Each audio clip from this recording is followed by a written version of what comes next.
Hi, this is Asha from Budget Friendly Tailor. So இன்றைக்கி நம்ம ஒரு லைனிங் ப்ளவுஸ் தான் கட் பண்ண போகிறோம். அது என்ன கிளாத் அப்படின்னு பார்த்தீங்கன்னா grape silk material. So grape silk மெட்டீரியலை எப்படி வச்சு கட் பண்ணுறோம் அப்படின்றது தான். இப்போ லைனிங்கை ஃபஸ்ட்டு மார்க் பண்ணி கட் பண்ணிக்கலாம் அளவு ப்ளவுஸ் வச்சு. ஸோ கட் பண்ணுறதுக்கு முன்னாடி எப்பயுமே நான் வந்து கீழேருந்து ஒரு 1.5 இன்ச்சுக்கு ஒரு லைன் போட்டுக்குவேன். நீங்கள் மேக்ஸிமம் என்னோடய வீடியோஸில் ஃபுல்லாக பார்க்கலாம். ஸோ இதுதான் நான் ஃபஸ்ட்டு மார்க் பண்ணுவேன். ஸோ அப்ராக்சிமேட்டாக நான் எப்பயுமே போட்டுட்டு அதுக்கு மேலே ப்ளவுஸை பின்பக்கம் திருப்பிட்டு அதை வந்து பேக் பார்ட்டை வந்து கரெக்டாக மடித்து அந்த லைனுக்கு நேராக அழகாக வச்சு அதுக்கப்புறம் ஒவ்வொரு மார்க்கிங்கையும் பண்ணுவேன். ஸோ பிகினர்ஸ் நல்லா வாட்ச் பண்ணி நீங்கள் ட்ரை பண்ணி பார்க்கலாம். ஸோ ஃபஸ்ட்டு அந்த லைன்லேயே ப்ளவுஸு கரெக்டாக இருக்கிற மாதிரி வைக்கிறோம். ஸோ கரெக்டான மார்க்கிங், அதாவது ப்ளவுஸ் முடிகிற இடம், அதுக்கப்புறம் ஒரு 1 இன்ச்சு. அந்த 1 இன்ச்சு டாட் எதுக்கு அப்படின்னு பார்த்திங்கன்னா நம்ம ப்ளவுஸோட இடையில பார்த்திங்கன்னா ஒரு சின்ன டாட் பிடிச்சிப்போம். ஸோ அதுக்காக எக்ஸ்ட்ரா ஒரு 1 இன்ச்சு. ஷோல்ட்ரு எப்பயுமே அந்த லைன், அதாவது தையலுக்கு நேராக நம்ம மடக்கி ஃபோல்ட் பண்ணி பிடிச்சிக்கணும். ஸோ அதை ஸ்ட்ரைட்டாக இருக்கணும். ஸ்ட்ரைட்டாக இருந்து தான் மார்க் பண்ணணும். ஸோ சைடில் பார்த்திங்கன்னா அந்த மார்க்கிங் எப்படி பண்ணணும்னு பார்த்திங்கன்னா நம்ம நெக்கோட இடம் இருக்குது பார்த்திங்களா, அதாவது கழுத்து வளைவு முடிஞ்சிருக்கு பார்த்திங்களா, அந்த இடத்துலையும் இந்த ஆம்கோல் முடிகிற இடத்தையும் கொஞ்சம் இழுத்து பிடிச்சோம்னா கரெக்டாக எங்கே மார்க்கிங் வருதோ, அதாவது தையலுக்கு மேலே அங்கே மார்க் பண்ணணும். ஷோல்டர் மார்க்கிங் உங்களுக்கு ஆஸ் யூஷுவல் தெரியும். சைடில் அதாவது அக்கிள் வளைவு வர்ற இடம் அது மார்க் பண்ணணும். அப்புறம் ஹைட்டு மார்க் பண்ணணும். அதுக்கப்புறம் கழுத்துக்கு நார்மல் ப்ளவுஸில் என்ன அளவு இருக்கோ அதுலேருந்து 1/2 இன்ச்சு முன்பக்கம், அதாவது கொஞ்சம் உள்ளே தள்ளி மார்க் பண்ணணும். அது எதுக்குன்னா ஸ்டிச்சிங்க்காக.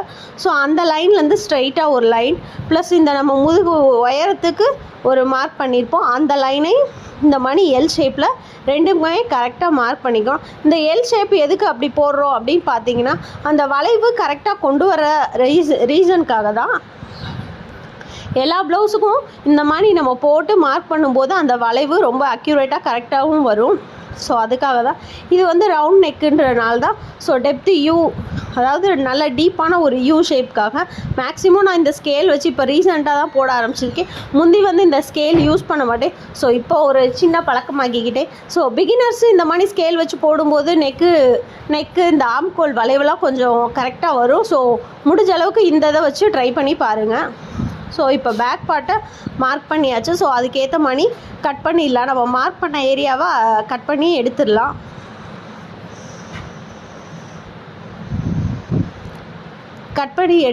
இப்போ பார்த்திங்கன்னா அந்த ஆம்கோல் வளைவு பார்த்திங்கன்னா அதோட அந்த டெப்த்து வந்து கீழே இறக்கி வரும். ஸோ இதை நீங்கள் வந்து நான் நிறைய வீடியோஸில் சொல்லியிருக்கேன். இது நீங்கள் போட் நெக்கு வச்சு தைக்கும்போது இந்த வளைவு வந்து இன்னும் கொஞ்சம் மேலே ஏறி இருக்கணும். ஆக்சுவலாக 1 இன்ச்சுக்குனாலும் ஏறி இருந்துச்சுன்னா நம்ம போட் நெக்குக்கு முதுகை அகலப்படுத்தும் போதோ இல்லை போட் நெக் வைக்கும் போதோ இந்த ஆம்கோலோட அந்த வளைவு டெப்த்து வந்து கொஞ்சம் மேலே போகும்போது கரெக்டாக இருக்கும். ஸோ மேக்ஸிமம் இதை ட்ரை பண்ணி கட் பண்ணி பாருங்கள். அப்புறம் இதுக்கப்புறம் நம்ம நிறைய பேர் க்ராஸு எப்படி போடுறதுன்னு தெரிய மாட்டேதுன்ற மாதிரி எனக்கு தோணுது. ஸோ ஒரு ஃபுல் க்ராஸ்னால் நான் சொன்ன மாதிரி அந்த நெக்கு, அதாவது ஷோல்ட்ரு மார்க் பண்ணியிருக்க இடமும் இந்த அதுக்கு ஆப்போசிட் அக்கிள் வளைவு முடிகிற இடமும் தான் நேராக இருக்கணும். ஒரு ஸ்ட்ரைட் லைனில் இருக்கணும். அதுதான் ஃபுல் க்ராஸு. எனக்கு சொல்லி கொடுத்தது அப்படி தான் சொல்லி கொடுத்தாங்க. நான் வைக்கும்போதே பார்த்தீங்கனாலே தெரியும், ஸ்கேல் ஸ்ட்ரைட்டாக இருக்கும். ஸோ அது அப்படியே 360 டிகிரின்னு சொல்லுவாங்க. அதாவது அந்த வளைவு நேராக வரணும் க்ராஸு.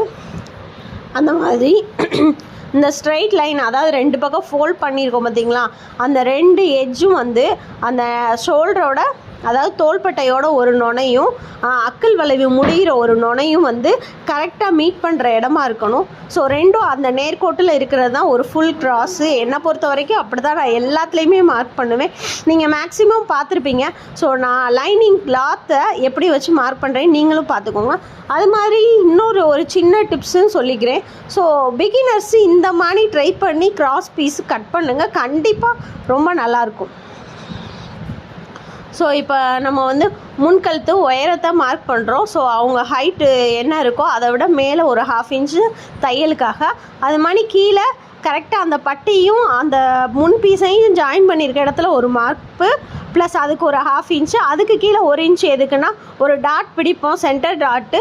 ஸோ அதுக்காக கீழேயே ஒரு மார்க் பண்ணியாச்சு. ஸோ இப்போ கிராஸோட உயரம் பார்த்திங்கன்னா எப்படி மார்க் பண்ணுறது, ஷோல்டர் டபுள் ஃபோல்டு பண்ணிக்கிட்டு அதை பிடிச்சிக்கிட்டு கீழே அந்த டாட் பிடிச்சி முடிகிற இடத்த பார்த்திங்கன்னா ஸ்ட்ரைட்டாக வச்சிங்கன்னா அது எவ்வளோ ஹைட்டு வருமோ அதுதான் வந்து முன்பக்கத்தோட ஹைட்டு. பார்த்திங்கனாலே தெரியும், நான் மார்க் பண்ணியிருப்பேன். அது மாதிரி இந்த சைடு பட்டியிலேருந்து அதாவது ஹுக்கு பட்டியிலேருந்து அந்த இது என்ன சொல்கிறது டாட் பிடிக்கிற இடம் வந்து எந்த அளவுக்கு வந்திருக்கு அப்படின்றத மார்க் பண்ணி அந்த டாட்டும் வச்சுக்கணும். ஸோ அந்த டாட்டும் இந்த டாட்டும் ஒரே மணி வரணும். இந்த மணி வி ஷேப்பில், சில பேர் கர்வ் மணி போடுவாங்க, கர்வ் மணியும் போடலாம். இந்த மணி டைரெக்டாக அந்த ஒரு வி கட் வர்ற மாதிரியும் போடலாம். ஸோ இதுக்கப்புறம் பார்த்திங்கன்னா அந்த மற்ற டாட்டையும் வந்து நான் மார்க் பண்ணி இருக்கேன், உங்களுக்கு பார்த்திங்கனாலே தெரியும். ஸோ இப்போ வந்து ஒரு ட்ரையாங்கிள் ஷேப் வந்திருக்கும். ஸோ இந்த ட்ரையாங்கிள் ஷேப்பை 3 பக்கமும் அளக்கணும். அந்த 3மே ஒரே அளவாக இருக்கணும். ஸோ அப்போ தான் வந்து ஒரு டாட் வந்து கம்ப்ளீட் ஆனதாக ஒரு அர்த்தம், கம்ப்ளீட் ஆனால் கரெக்டாக நம்ம மார்க் பண்ணியிருக்கோன்ற ஒரு அர்த்தம். ஸோ ஒவ்வொரு டாட்டுக்கும் ஒவ்வொரு சைஸ் இருக்கும்.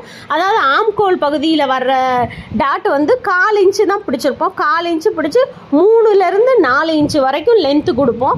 அது மாதிரி ஹுக்கு பட்டிக்கிட்ட வர்ற டாட் வந்து 1/2 இன்ச்சு, அதில் 2லேருந்து 3 இன்ச்சு வரைக்குமே உயரம், அதாவது நீளம் கொடுப்போம். அது மாதிரி கீழே பார்த்திங்கன்னா 1லேருந்து 1.5 இன்ச்சு வரைக்கும் டாட் வைப்போம். அதோட லென்த்து வந்து 2.5லேருந்து 3.5 வரைக்கும் வைப்போம். ஸோ இப்போ நான் மார்க் பண்ணிவிட்டேன். கழுத்து பார்த்திங்கன்னா அவங்களுக்கு கொஞ்சம் உள் வளைவு போய், அதாவது அக்கிலேருந்து கொஞ்சம் உள்ளே அடங்கி வர்ற மாதிரி அவங்களுக்கு கட் பண்ணணும்னு சொல்லியிருந்தாங்க. ஸோ அது மாதிரியே கட் பண்ணியாச்சு. அந்த மார்க்கிங் எப்படி கட் பண்ணேன்னு நீங்கள் கொஞ்சம் பார்த்துருப்பீங்க. அதாவது நார்மல் அளவுலேருந்து ஒரு 1/2 இன்ச்சு வெளியே போய் வந்திருக்கும். அதாவது நம்ம அக்கிள் உள்வளைவு கட் பண்ணுவோம் பார்த்திங்களா, அந்த மாதிரி. இப்போ வந்து நம்ம ஷோல்டரில் உட்காந்து துணி கீழே வரும் பார்த்திங்களா, அதாவது அக்கிள் வளைவு ரைட் சைடு போகும், லெஃப்ட் சைடு வந்து அந்த நெக்கு, அந்த மாதிரி. இப்போ பார்த்திங்கன்னா 3 ட்ரையாங்கிள் ஷேப்பில் இருக்குது, 3மே ஒரே அளவில் இருக்கும். பார்த்திங்கனாலே தெரியும், 2.5 இன்ச் 2.5 இன்ச் 2.5 இன்ச்சுன்னு இருக்கும். பார்த்திங்கனாலே தெரியும். 3ஓட கேப்பும் வந்து ஒரு மைய புள்ளி மாதிரி இருக்கணும். இது வந்து 1.5 இன்ச்சு டாட்டு. லென்த்து பார்த்திங்கன்னா 3 இன்ச்சு. நான் சொன்ன மாதிரி தான் இருக்கும். மேக்ஸிமம் இந்த மாதிரி தான் ட்ரை பண்ணுங்கள். ஒருவேளை அதாவது இந்த சைஸு ரொம்ப வேரி ஆகாது, இந்த மாதிரி தான் இருக்கும் மேக்ஸிமம் ப்ளவுசஸில். ஸோ இப்போ கிராஸ் வந்து அழகாக கட் பண்ணியாச்சு. கிராஸ் மார்க்கிங் தான் நிறைய பேருக்கு கன்ஃபியூஷன் ஆகும். ஸோ நான் சொன்ன மாதிரி ட்ரை பண்ணி பாருங்கள். அதாவது ஹுக்கு பட்டி இருக்கிற இடத்த 2, அதாவது கழுத்து வளைவு முடிஞ்ச இடத்தையும் கீழ்ப்பகுதியை 2ஆக மடக்குனிங்கன்னா ஒரு மார்க்கிங் வரும். அதுலேருந்து நேராக 2.5 இன்ச்சு உயரத்துக்கு 1/2 இன்ச்சு அகலத்துக்கு, அதாவது ஃபோல்டிங்காக பிடிச்சிக்கோங்க. அந்த மாதிரி ட்ரை பண்ணி பாருங்கள், கரெக்டாக வரும். இப்போ ஸ்லீவுக்கு வந்து நான் ஃபோல்டிங்காக 1 இன்ச்சு விட்டுருக்கேன். ஸோ லைனிங் கிளாத்து ப்ளஸ் சாரியோட கிளாத்தையும் உள்பக்கமாக தான் நான் ஃபோல்டு பண்ணுவேன். நேராக வச்சு தைச்சிட்டு அப்படியே ஃபோல்ட் பண்ணுறதுனால நான் 1 இன்ச்சு கேப்பு விட்டுருக்கேன். ஸோ மார்க் பண்ணுறது உயரம் எவ்வளோ இருக்கோ ப்ளவுஸு, அதுலேருந்து ஒரு 1/2 இன்ச்சு தையலுக்காக. அது மாதிரி சைடும் முடிகிற இடமும் அதுக்கேற்ற மாதிரி கட் பண்ணிக்கலாம், மார்க் பண்ணிக்கலாம். ஸோ இப்போ வந்து கட் பண்ணும்போதே நான் வந்து உள்வளைவு அதில் மார்க் பண்ணிட்டேன். பார்த்திங்கனாலே தெரியும், மார்க் பண்ணி அதை வச்சுருக்கேன். பட் கட் பண்ணும்போது எப்படி இருக்குன்னு பார்த்திங்கன்னா, இந்த உள்பக்கம் வெளிப்பக்கம் சில பேர் கன்ஃபியூஸ் ஆயிடுவாங்க பிகினர்ஸ் வந்து. ஸோ அதுக்காக பார்த்திங்கன்னா நான் ஒரு சின்ன மார்க் பண்ணி வச்சுருக்கேன். பார்த்திங்கனாலே தெரியும். ஸ்லீவுக்கு வந்து உயரம் இப்போ 6 இன்ச் எடுக்கிறோன்னா ஆப்போசிட் சைடு 3 இன்ச் இருக்கணும். அதாவது ஹைட்டில் மேலேருந்து கீழே 3 இன்ச்சு மார்க் பண்ணி அந்த 3 இன்ச்சில் வந்து ஒரு டாட் வச்சு அந்த 6வது இன்ச்சையும் 3வது இன்ச்சையும் கனெக்ட் பண்ணிங்கனாலே ஒரு ஸ்லீவோட ஹைட் வந்து உங்களுக்கு கரெக்டாக வந்துடும். ஸோ அதுலேருந்து 2.5 இன்ச்சு ஒரு மார்க்கிங், அதுக்கப்புறம் ஒரு 3.5 இன்ச் மார்க்கிங் பண்ணோம்னா அதில் ஒரு 1/2 இன்ச்சு இறக்கம் வச்சு உள்வளைவு கட் பண்ணிடலாம்.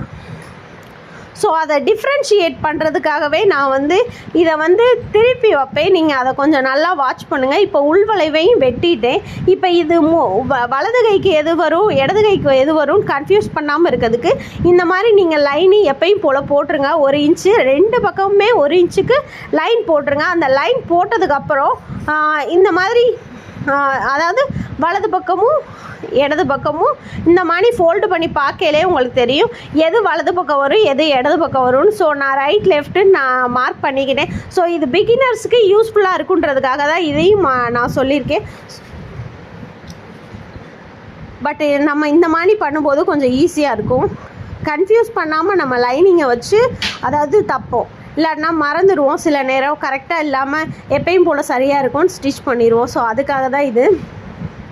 இப்போ வந்து பட்டி பார்த்திங்கன்னா பட்டி அதாவது லைனிங் ப்ளவுஸ் இருந்தாலும் சரி, லைனிங் இல்லாமல் சாதா ப்ளவுஸாக இருந்தாலும் சரி, பட்டியை நம்ம கண்டிப்பாக நம்ம நல்லா கிளாத் நிறைய போட்டு அதை வந்து எந்த அளவுக்கு பெல்ட்டுக்கு ஈக்குவலாக கொடுக்க முடியுமோ கொடுக்கணும். ஸோ அந்த பட்டி எந்த அளவுக்கு டைட்டாக இருக்கோ அந்த அளவுக்கு தான் முன் செஸ்ட் பார்ட் வந்து ரொம்ப ஹைலைட்டாக காமிக்கும். என்னை பொறுத்த வரைக்கும் பட்டி தான் முன்பக்கத்தை ரொம்ப பர்ஃபெக்டாக காமிக்கிற ஒரு இது.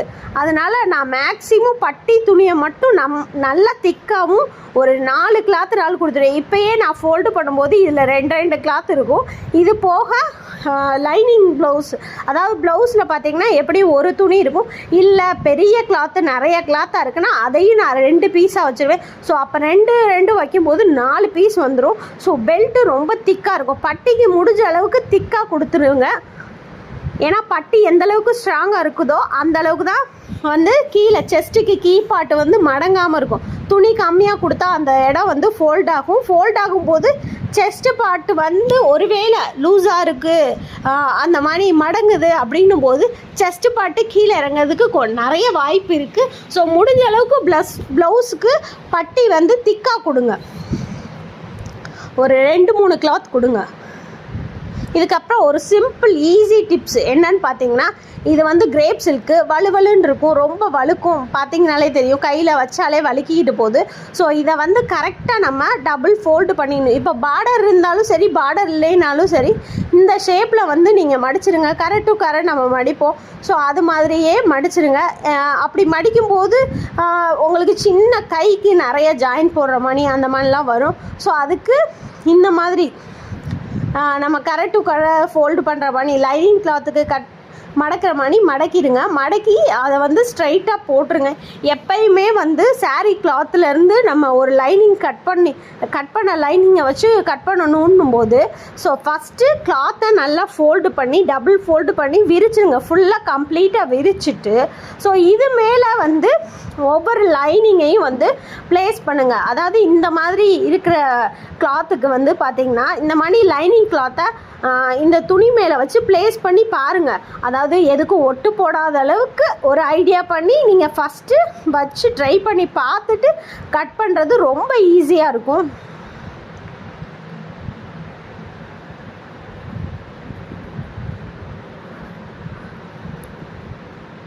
ஃபோல்டிங் சைடு வந்து பேக் பார்ட்டை வச்சாச்சு. ஸோ ஆப்போசிட் சைடே பார்த்தீங்கன்னா ஹேண்டை நான் வச்சுட்டேன். கைக்கு அந்த பக்கம் கொஞ்சம் நீளம் இருக்குன்றனால ஸோ பின்பக்கத்துக்கு மேலேயே வந்து வச்சு பார்க்குறேன், ட்ரை பண்ணிக்கிட்டு இருக்கேன். பார்த்தீங்கனாலே தெரியும். ஸோ இப்போ பட்டி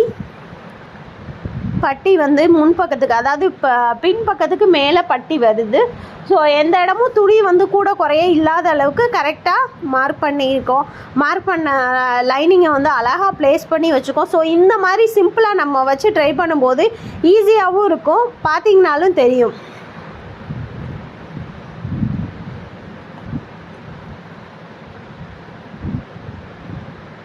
ஸோ இப்போ கட் பண்ணிடலாம்.